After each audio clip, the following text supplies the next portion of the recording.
Well, hey everyone, and welcome to the Innovation Next video series by Leadership Network. My name is John Wiest, and I'm the director of Innovation Next. And this series is designed to give you a little snapshot of innovation in some key areas of the church. Today, we're talking about innovation and the next generation.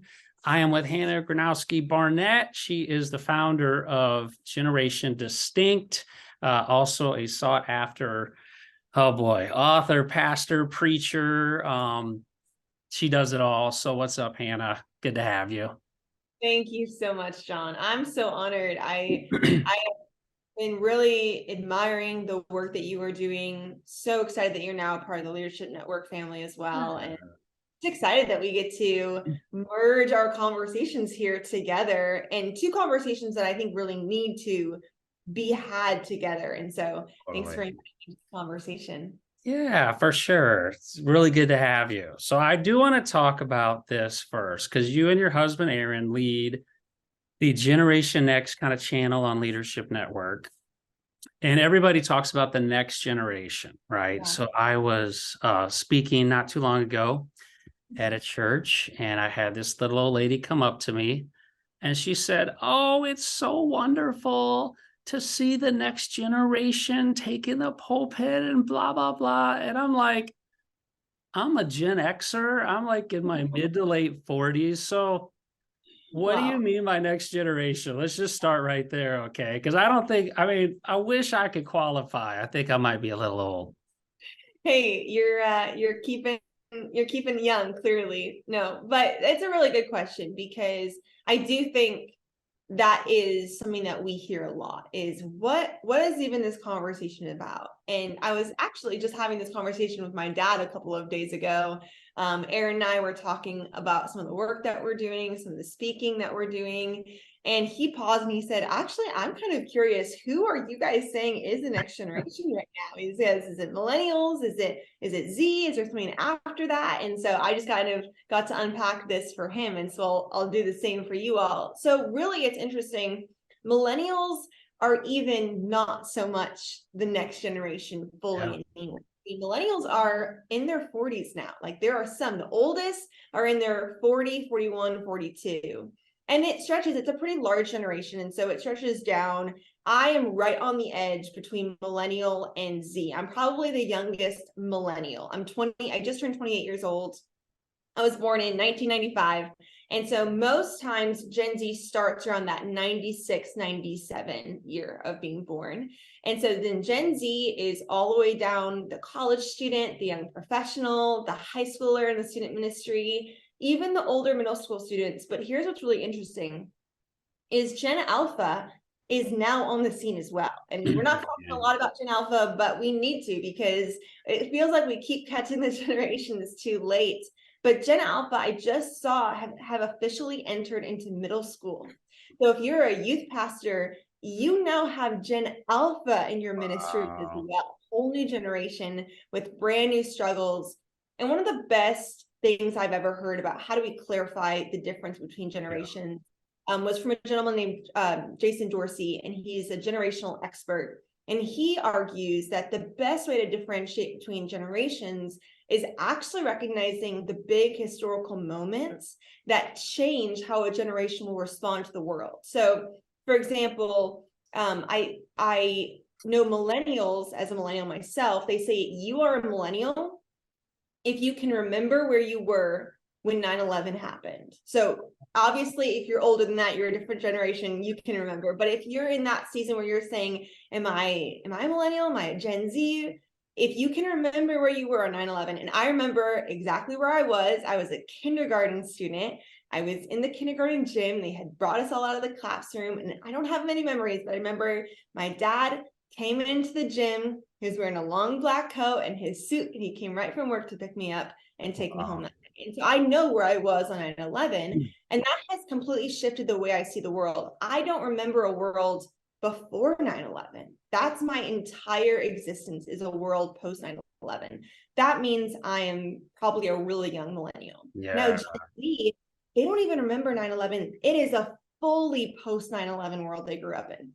The interesting differentiation that they say will probably be true is the difference between Gen Z and Gen Alpha is if you remember where you were during the COVID-19 pandemic, which is such an interesting one because it feels like it was so recent, but Gen Alpha, a lot of them won't fully remember the start of the COVID-19 pandemic as being 3 years ago already. They might have some faint recollection, but it won't impact them as much. But they are now being raised in a world that is forever impacted by the COVID-19 pandemic. And so I think that's a really helpful differentiation to recognize a generation is not just a group of people, it's a group of people who are experiencing the world in a completely different way as the previous generation because of historical events that have affected the entire world. Yeah.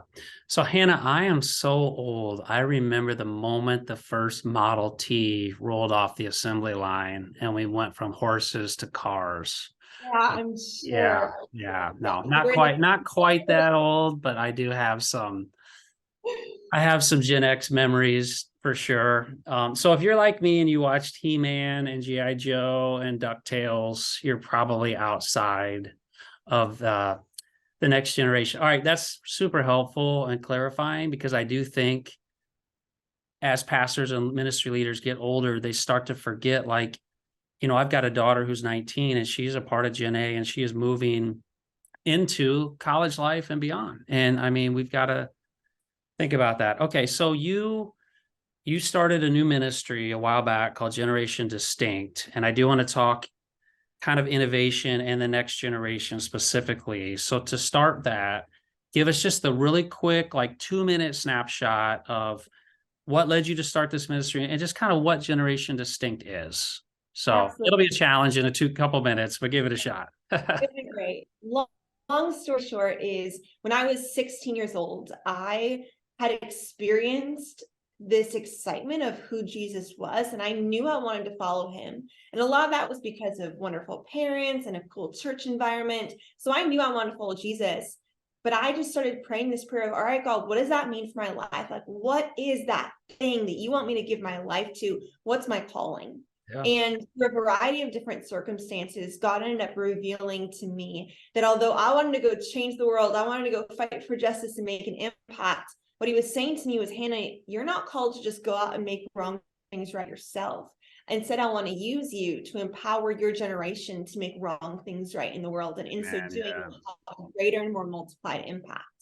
So when I was 16 years old, I ran up to my bedroom and I had a little whiteboard in there and I literally started drawing out all these ideas and plans for that very idea of how could I equip my generation to not just know that they wanted to change the world and make an impact, but to actually be trained and equipped to go do it. Because I was looking around at the next generation, and I'm sure a lot of pastors and leaders, you face this and you sometimes wrestle with this about the next generation, is that a lot of us when we're young, we say we want to change the world, we want to make an impact, we want to do great things with our world, with our life. But if you look at our life, there's very little impact coming from it. And so I started to ask the question, what is the gap between the passion the next generation clearly has and the action we're not seeing in their lives? What I identified was the gap between passion and action was strategy. And if we could simply equip the next generation with effective strategy, how much more we see the next generation unleashed in their God-given callings and mobilized to go out and make the kind of change we need to see in the world. Oh, and as we did that, we recognized it's not just that of itself, but what if the very act of having these conversations, the conversations the next generation's already having around passion, purpose, and justice could be the bridge to help the next generation go into conversations about Jesus, the gospel, and the Great Commission. And we ended up developing a 6-month online training program where we have cohorts of young adults from all over the world come into a program. They're trained, they're equipped to identify the wrong they were born to make right.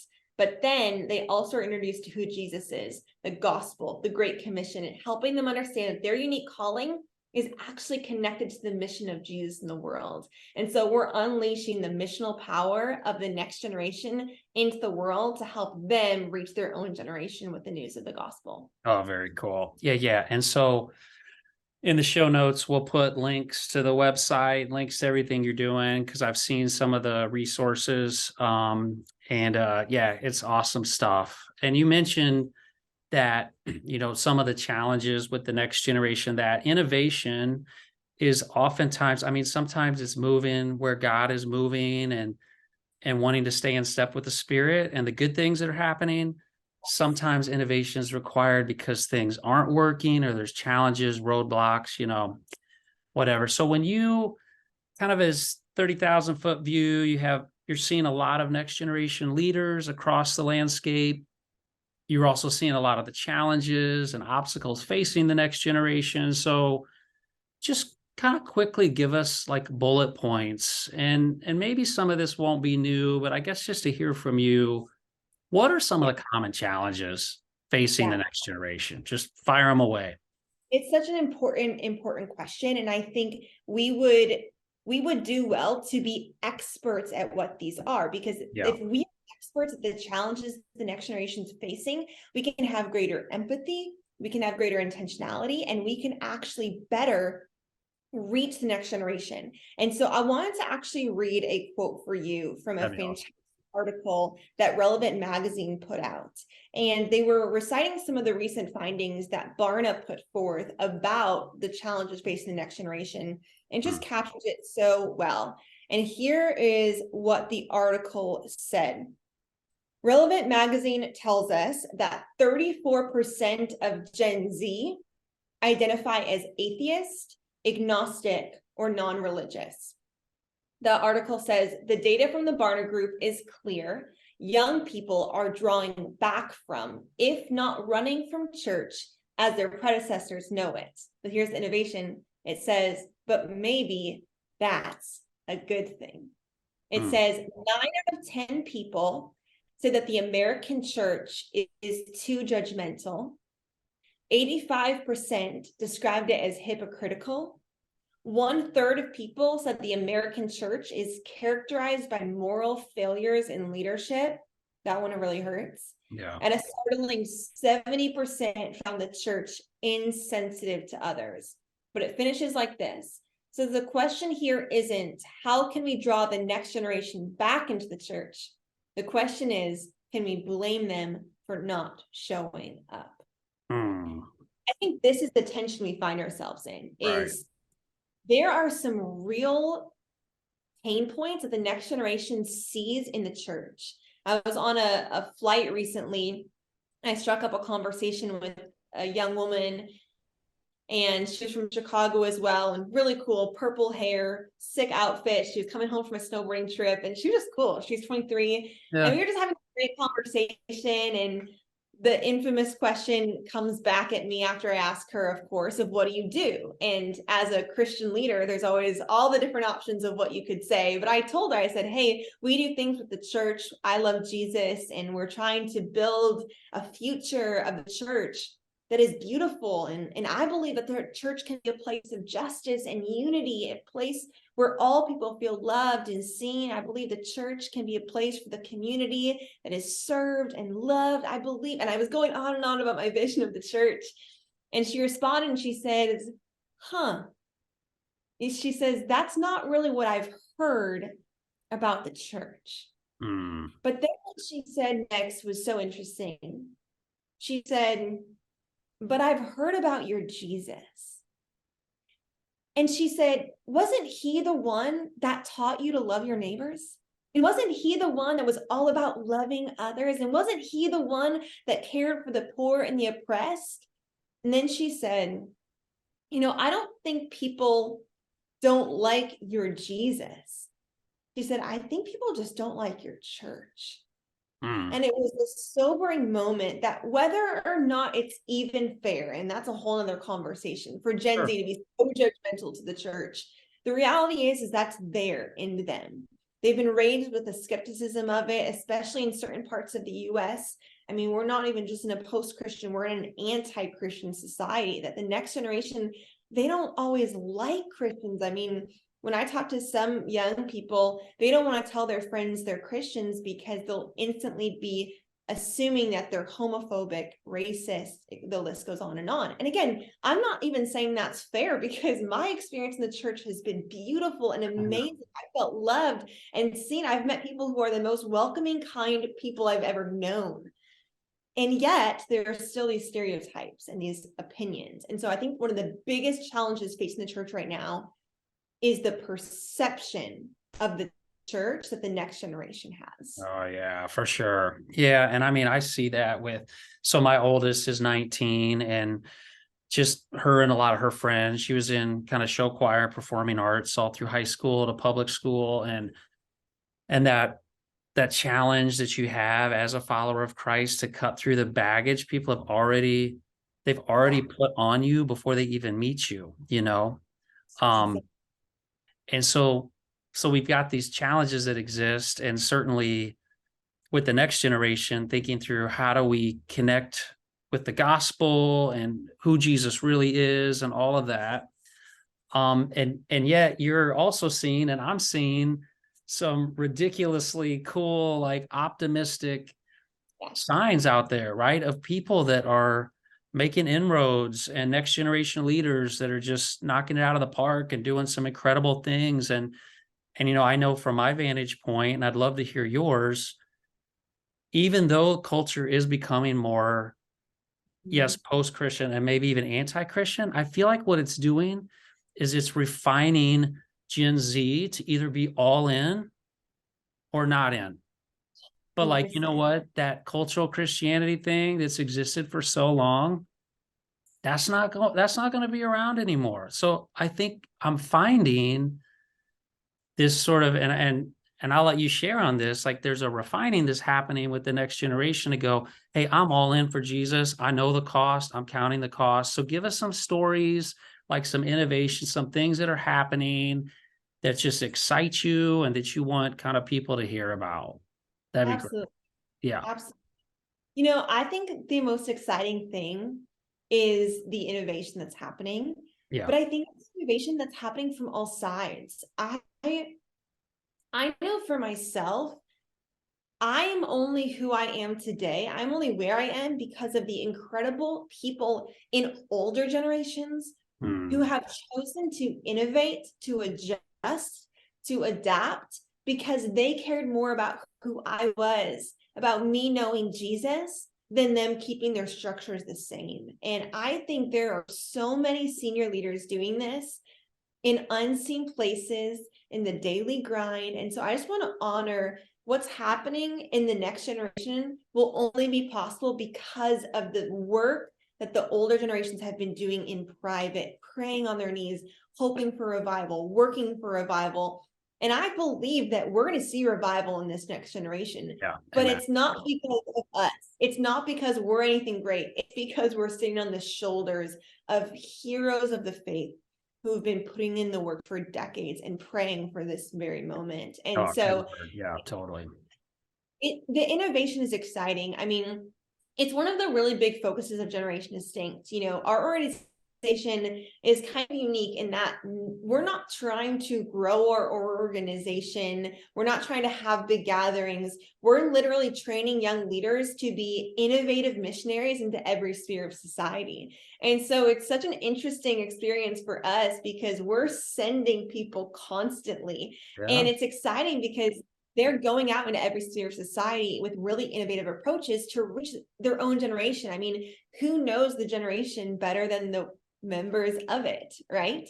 And so, we have some really fun stories. There was a young woman who came into Generation Distinct, one of our cohorts, and she had a poor experience in the church. She had some leaders who had just hurt her, not led her well, not led her completely like Jesus, as many of us have, and many of us have been those leaders ourselves, right? And so she came in a little bit jaded, and she was not attending a local church at the time, but she came into one of our cohorts and still knew she loved Jesus, but wanted to figure out what it meant to serve him. So she went through one of our cohorts and recognized that she had often felt out of place and unseen, even in a Christian community. But she knew that's not what God's heart was, that when you're a part of God's family, you are seen and valued, and there's a place for everybody at God's table. And so she said, what if I could help other young people discover that message as well, to help them want to join God's table as well? And so she launched a podcast, and she's in her young 20s, and she started a podcast to talk about that very subject. And she's reached hundreds of young people in the first few months of launching her podcast. Again, being an innovative missionary, where is her generation? She knows where they're at, and she's launching a podcast. Other people have been launching clothing brands. Others of them are saying, man, I want to start mentoring organizations where I'm going to invest in I'm 21, but I'm going to invest in middle school girls, and I'm going to train them that when they're ready, they're going to invest in other people, right? And so I'm just seeing these creative ideas coming up. And then the other thing that's really exciting is that Gen Z will start it with or without you. Like, they are so innovative, they will say yes, whether the leader is with them or not. And that's why, I mean, I have a young woman who went through a Generation Sync cohort, and she started these house revival gatherings. And she's in a part of the country where there's not a lot of revival gatherings. She's in a very kind of more post-Christian city. And she said, I'm hungry for what is happening at places like Asbury to happen here in my city. And so I'm just going to start inviting some friends over, and they're baptizing people in their bathtub. Like, it's crazy what's happening. And so Gen Z will do it with or without us. But here's what I believe so much is that they do need mentorship. Like, they shouldn't do it without a generation overseeing them. And so our opportunity, I think, is we get to partner with a generation who's so passionate, they want to take action, and we get to invest in them. We get to love them. We get to sharpen them. We get to come alongside of them. We get to come and stand in the back of the room and let them lead and us watch, and then us coach them after, right? Like, there's just so much opportunity. The next generation has plenty of ideas. All we have is be willing and humble enough to listen to them, to hear their ideas, and be more focused on resourcing their ideas than, I think, inviting them into our ideas. Yeah. That's so good. So one of the goals of this time together, I think, Hannah, is just to, for so many of our watchers, listeners, people that are checking this out right now, to be able to go, where do I go deeper with more information? How do I connect next generation leaders to you? So remind me again, generationdistinct.com. Yes, generationdistinct.com is where you can go, or you can find us on Instagram at Generation Distinct as well. Cool. Yeah, so definitely do that. Also, then there's the Generation Next channel with Leadership Network. I know you and your husband work on that quite a bit. Lots of articles, podcasts, like great stuff there. Yes. Check out those resources. Lots of other stuff we'll put in the show notes. I know this was just a quick 20-minute connection point. We could talk probably for hours on it, but love what you're doing, and just, man, keep it up. Praise God for what's happening through your ministry, and looking forward to seeing the future. Thanks for joining us. Thanks, Don. Thanks for believing in the next generation and being a voice for innovation in the church. I'm so grateful. Yeah, awesome. We'll see you. Sounds good.